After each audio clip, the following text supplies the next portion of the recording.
আসসালামু আলাইকুম। আমাদের সকলের পছন্দ কচুর শাকের ভর্তা। তো আজ আমি রান্না করব কচুর শাক চিংড়ি মাছ দিয়ে ভর্তা। চলুন কিভাবে কচুর শাক চিংড়ি মাছ দিয়ে ভর্তা করা যায় তার রেসিপি দেখে নিন। কচুর শাক আমি পরিষ্কার করে ধুয়ে নিয়েছি। আমি এখন কচুর শাকগুলো প্রেসার কুকারে সিদ্ধ করে নেব। কচুর পাতা সবগুলো প্রেসার কুকারে দিয়ে ৫-৭টি কাঁচামরিচ, হাফ চামচ লবণ, একটি রসুন ও একটি পেঁয়াজ দিয়ে প্রেসার কুকারে ২টি সিটি দিয়ে নেব। ২টি সিটি হলেই প্রেসার কুকারে আমার শাক সিদ্ধ হয়ে যাবে। এভাবে আমি ঝটপট শাক রান্না করি, খুব তাড়াতাড়ি তাহলে রান্না হয়ে যায়। কচুর শাক আমাদের সবার শরীরের জন্য খুবই উপকারী একটি সবজি। আর বর্ষার মৌসুমে কচুর শাকের ভর্তা তো অনেক ভালো লাগে। কচুর শাক আমি বিভিন্নভাবে রান্না করে থাকি, তো আপনাদেরকে চিংড়ি মাছ দিয়ে রান্না করে দেখাচ্ছি।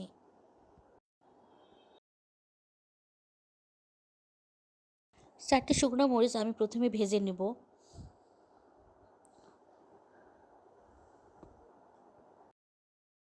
শুকনো মরিচ আমার ভাজা হয়ে গেছে। এখন আমি সরষের তেল দিয়ে ভর্তা তৈরি করব। ২টি পেঁয়াজ ও ২টি রসুন থেতলে নিয়েছি, ওগুলো আমি কড়াইয়ে দিব, দিয়ে সরষের তেল দিব।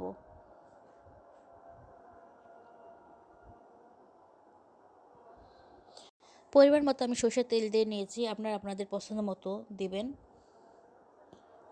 দিয়ে আমি একটু ২ মিনিটের মতো এগুলো ভেজে নেব। আমার এই রেসিপি আপনাদের ভালো লাগলে আমার Facebook page smart Shyamoli kitchen ও আমার ইউটিউব চ্যানেল স্মার্ট শ্যামলী কিচেনে লাইক, সাবস্ক্রাইব এবং ফলো দিবেন। ধন্যবাদ সবাইকে। তো আমার পেঁয়াজ ভাজা এখন হয়ে গেছে। এখন হাফ চামচ লবণ, হাফ চামচ মরিচের গুঁড়া, হাফ চামচ জিরের গুঁড়া ও হাফ চামচ আদা রসুন বাটা দিব, দিয়ে সব নেড়ে নেব বা ভেজে নেব।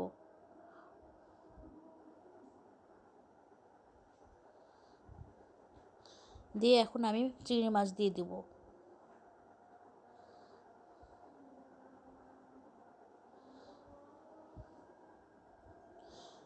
সব মশলার সাথে আমি চিংড়ি মাছ একটু সিদ্ধ করে নেব।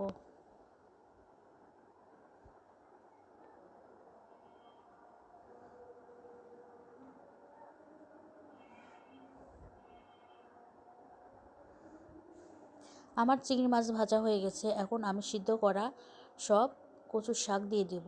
দেখেন আমার কচুর শাক কত সুন্দর সিদ্ধ হয়েছে এবং কচুর শাকে কোনো পানি নেই। হালকা ভিতরে পানি আছে, ওটা আমি জাল দিয়ে মেরে নেব। কচুর শাক আমি অনবরত নাড়তে থাকবো এবং শাকে যে অল্প পরিমাণ পানি আছে ওটা আমি নাড়তে নাড়তে শুকিয়ে নেব। নাড়া বন্ধ করে দিলে কচুর শাকের তলা লেগে যেতে পারে, সেজন্য আমি সবসময় নাড়তে থাকবো। ঘুটনির সাহায্যে আমি কাঁচা মরিচ এবং অন্যান্য সব কিছু মিহি করে নেব। ভর্তার স্বাদ বাড়ানোর জন্য আমি 4টা শুকনো মরিচ ভেজে নিয়েছিলাম, ওটা এখন দিয়ে দিয়েছি। দিয়ে এখন আমি আবার অনবরত নাড়তে থাকবো পানি শুকানোর জন্য।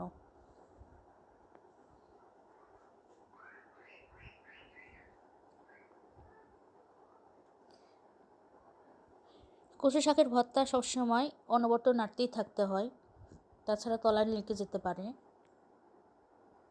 এবং স্বাদ নষ্ট হয়ে যেতে পারে।